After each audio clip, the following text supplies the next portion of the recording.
आज का हमारा टॉपिक है वो है रिलेटिव मोशन या काइनेमेटिक्स का फोर्थ पार्ट और लास्ट पार्ट। तो जो हमारा रिलेटिव मोशन होता है उसमें होता क्या है कि जैसे मान लो हमारा दो बॉडी हैं, वो मूव कर रहे हैं, तो हमें नहीं पता होता कि इन दोनों के बीच का जो वो आपस में एक दूसरे को देख रहे होते हैं तो उनकी वेलोसिटी क्या होती है।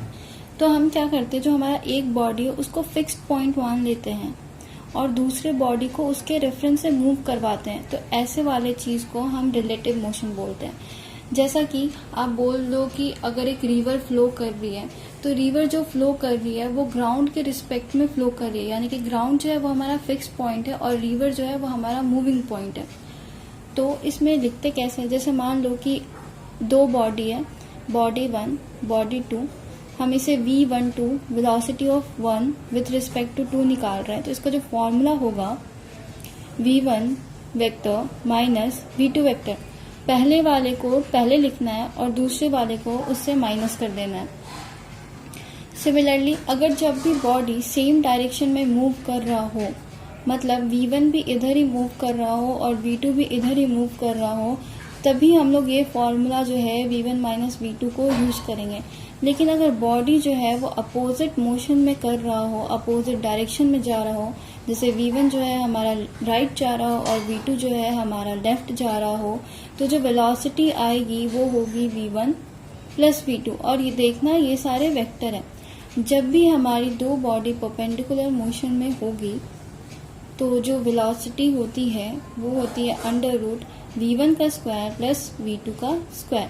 और अगर ये किसी एंगल पे हो तो आप जो मैग्नीट्यूड का फॉर्मूला पढ़े हो ना, v1 का स्क्वायर प्लस v2 का square minus 2v1 v2 cos theta, तो ये फॉर्मूला यहाँ पे यूज होगा। रिलेटिव मोशन पढ़ने के पहले आप वेक्टर जरूर पढ़ना। अगर आप वेक्टर नहीं पढ़ोगे तो आपको रिलेटिव मोशन समझ में नहीं आएगा। और मैंने वेक्टर की बहुत अच्छी वीडियो बना रखी है, तो आप जाके प्लेलिस्ट में चेक कर सकते हो। तो इसमें जो हमारा रिलेटिव मोशन होता है, इसमें बेसिकली दो तरह के प्रॉब्लम होते हैं। एक जो होता है वो रेन मैन होता है और एक जो होता है वो क्रॉसिंग रिवर का प्रॉब्लम होता है। तो सबसे पहले जो है हम रेन मैन पढ़ेंगे। तो रेन मैन का मतलब क्या कि जैसे मान लो कि कोई बंदा है, वो खड़ा है और बारिश ऊपर से हो रही है, तो वो अपना अम्ब्रेला जो है वो इस तरह से रखता है ताकि वो अपने आप को बचा पाए। बट अगर जब वो मूव कर रहा होता है तो आप अपने प्रैक्टिकल लाइफ से सोच के रखना कि आप थोड़ा सा अम्ब्रेला को टिल्ट कर देते हो। हम मैथमेटिकली पढ़ेंगे। तो जैसे जो हमारा वेलोसिटी ऑफ रेन है उसको आप वी लिख दो और जो वेलोसिटी ऑफ मैन है वो वी लिख दो। तो जो हमारा पहला प्रॉब्लम है कि एक मैन जो है वो खड़ा है, रेस्ट है, यानी कि ये वाला प्रॉब्लम की बात कर रहे हैं। तो वीएम जो है वो हमारा रेस्ट पे और वीआर वर्टिकली डाउनवर्ड हो रहा है, तो आपको अम्ब्रेला ऐसे रखना है। बट ऐसा बोल दिया कि वीआर जो है वो वर्टिकली डाउनवर्ड तो आ रहा है, बट वीएम जो है वो हॉरिजॉन्टली मूव कर रहा है टुवर्ड द राइट। तो अब जो ऐसे प्रॉब्लम होते हैं उसको सॉल्व करने का एक छोटा सा ट्रिक ये है कि आप वीआर को तो उसी डायरेक्शन में लिखोगे, बट जो मैन मोशन कर रहा हो उसको जस्ट पलट देना। जब आप उसे पलट दोगे तो आपका आंसर इजीली आ जाएगा और आंसर गलत नहीं होगा। तो यहाँ पे जो हमारी वेलोसिटी आएगी वी आर एम, वो होगी अंडर रूट वी आर का स्क्वायर प्लस वी एम का स्क्वायर। अब ये बताओ, मैंने अभी बताया कि जो परपेंडिकुलर मोशन होता है उसका फॉर्मूला ये होता है, तो मैंने इसे यहाँ लिख दिया। अब ये बोलेगा कि कितने एंगल से टिल्ट करें, तो आप जो tan थीटा होगा, tan थीटा का फॉर्मूला क्या होता है, परपेंडिकुलर अपॉन बेस, तो आप यहाँ पे लिख दोगे V M upon V R. तो ये आपकी प्रॉब्लम हो गई रेन मैन की। इसमें बस यही याद रखना होता है सॉल्व करने के लिए कि जिस डायरेक्शन में मैन जा रहा होता है उसके जस्ट अपोजिट वाले को आप उसको जस्ट अपोजिट कर देना, तो आपका आंसर जो है वो सही का सही आएगा। अब हम आते हैं क्रॉसिंग रिवर में। तो क्रॉसिंग रिवर के जो पार्ट होते हैं वो 2-3 पार्ट होते हैं, बट ज़्यादा डिफरेंस नहीं होता है उसमें। तो सबसे पहले क्रॉसिंग रिवर में वी आर जो है वो हमारा रिवर का वेलोसिटी है, वी एम जो है वो हमारे मैन का वेलोसिटी है, और जो हमारा वी है वो आप V M minus V R लिख सकते हो। तो यहाँ पे हमारा वी एम होता है वो vector v plus vector V R होता है। अगर आप इसे स्टेटमेंट में नहीं याद रख सकते तो आप ऐसे याद रख लो कि अगर हमारा रिवर ऐसे जा रहा हो और अगर हमारा मैन ऐसे मूव कर रहा हो तो ये जो वेक्टर होगा वो वेक्टर v होगा, यानी कि V M minus V R. तो जो पहला है वो है हमारा फॉर शॉर्टेस्ट पाथ। तो शॉर्टेस्ट पाथ मतलब क्या, जैसे मान लो ये रिवर फ्लो कर रहा है, उनके बीच का जो डिस्टेंस है वो d है। देन हमारी रिवर जो है वो इस डायरेक्शन में वी से वो फ्लो कर रही होगी। तो अगर हम शॉर्टेस्ट पाथ बोल रहे हैं, मतलब हम क्या चाहते हैं कि ये जो यहाँ से अगर पर्सन चल रहा है तो ये जस्ट यहाँ पे अपोजिट में पहुँच जाए, तो ये तो हमारा शॉर्टेस्ट पाथ होगा, सबसे शॉर्टेस्ट पाथ। लेकिन क्योंकि रिवर जो है वो हमारी ऐसे मूव कर रही है तो वो बहा के पर्सन को लेके जाती है। तो मतलब जो एक्चुअल में पर्सन जा रहा होता है वो ऐसे जा रहा होता है। अगर पर्सन इधर से जाएगा तभी वो शॉर्टेस्ट पाथ कवर कर पाएगा। तो इस पूरे जो प्रोसेस है उसमें जो हमें मेन निकालना होता है वो एंगल निकालना होता है। यानी कि अगर ये v है, ये थीटा है, तो ये v साइन थीटा होगा। तो यहाँ पे जो वेक्टर vr होता है वो v साइन थीटा के इक्वल होता है। जनरली ये एंगल निकालने के लिए ही काम आता है, तो इसमें हमें साइन थीटा निकालना होता है। तो जो हमारा साइन थीटा होगा वो होगा vr अपॉन v। अब अगर इसे हमें टाइम में निकालना हो, अगर ये v साइन थीटा है, ये v है, ये थीटा है, तो ये क्या होगा, ये होगा v cos थीटा। तो टाइम जो होता है वो डिस्टेंस अपॉन वेलोसिटी होता है।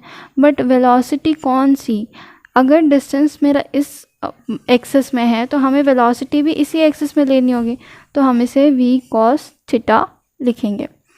तो ये हमारा हो गया शॉर्टेस्ट पाथ का जो थीटा है वो निकालना, और जो दूसरा पार्ट था उसमें टाइम निकालना था। अब जो दूसरा है वो है फॉर मिनिमम टाइम। तो मिनिमम टाइम में क्या होता है, सिमिलरली मान लो एक रिवर फ्लो कर रही होती है, तो मिनिमम टाइम के लिए जो पर्सन है वो इधर वो रिवर के अकॉर्डिंग फ्लो होते रहता है। ये vm है, ये मान लो हमारा रिवर ऐसे फ्लो कर रहा है vr, और तो यानी कि जो मेन पर्सन जा कैसे रहा होता है, पर्सन ऐसे जा रहा होता है एक्चुअल में, तभी वो इधर मुड़ रहा होता है, तो ये vm आता है। अगर ये एंगल थीटा है, ये v है, ये vm है, और इसे हम vr लिख दें, तो यहाँ जो हमारा टाइम होगा वो directly d upon vector v हो जाएगा। क्योंकि मैंने बताया था कि अगर डिस्टेंस हम इस एक्सिस में ले रहे हैं तो हमें वेलोसिटी भी इसी एक्सिस की लेनी पड़ेगी। तो यहाँ पे जो टाइम होगा वो d अपॉन v होगा, और ये जो टाइम होगा वो मिनिमम होगा। ओके, तो ये तीन जो थे वो मेन हमारे फॉर्मूले हैं। अच्छा, और ये बात याद रखना कि ये बस तभी के लिए एप्लीकेबल होता है जब हमारा वेलोसिटी जो होता है पर्सन का वो जो है वेलोसिटी ऑफ रिवर से बड़ा होता है तभी। अब जो है एक तो क्वेश्चन आता है हमारे रिलेटिव वेलोसिटी में, काइनेमेटिक्स में काफ़ी बार पूछा जाता है ये क्वेश्चन। जैसे मान लो कि 6 पर्सन है, वो मूव कर रहे होते हैं सेम डायरेक्शन में, तो बताओ कौन से टाइम पे वो लोग या जो वेलोसिटी होगी a with respect to b वो क्या होगी। जैसे मान लो ये a है, ये b है, तो क्या होगी। तो देखो क्योंकि ये हेड है, हेड टू टेल है, तो आप ये वाले एंगल तो लोगे नहीं, आपको लेना पड़ेगा ये वाला एंगल। तो दिस इज़ थीटा। तो velocity of a with respect to b is equal to va minus V, और सभी v से चल रहे होते हैं, तो जो हमारा va होगा वो v होगा माइनस जो हमारा vv होगा वो v cos थीटा होगा। तो क्योंकि ये हेक्सागोनल है तो ये एंगल 120 डिग्री होगा, तो ये एंगल जो होगा वो हमारा 60 डिग्री होगा। तो यहाँ पे जो होगा v minus V cos 60 degree. तो जो हमारा मिनिमम टाइम था उसे हमें जाना तो यहाँ पे था, बट जो मूव कर गया पर्सन वो यहाँ हो गया, तो इसको हम ए बी लिख देते हैं। तो जो ये हमारा डिस्टेंस ए बी है वो है ड्रिफ्ट, और ड्रिफ्ट का मतलब distance is equal to velocity into time. तो यहाँ जो वेलोसिटी है वो रिवर की है इनटू टाइम, तो ये जो है वो आपका ड्रिफ्ट आ जाएगा। That's all for the relative motion. आपको इसके क्वेश्चन करना काफ़ी इंपॉर्टेंट है, क्योंकि सिर्फ अगर आप थ्योरी पढ़ रहे हो, ये पढ़ रहे हो, तो आपको हेल्प तो होगा, बट जब तक आप क्वेश्चन नहीं बनाओगे आपसे क्वेश्चन वहाँ पे सॉल्व नहीं होगा। So thank you everyone for watching my video, and if you like my video please hit like button and comment if you want to study any specific topic. Thank you so much.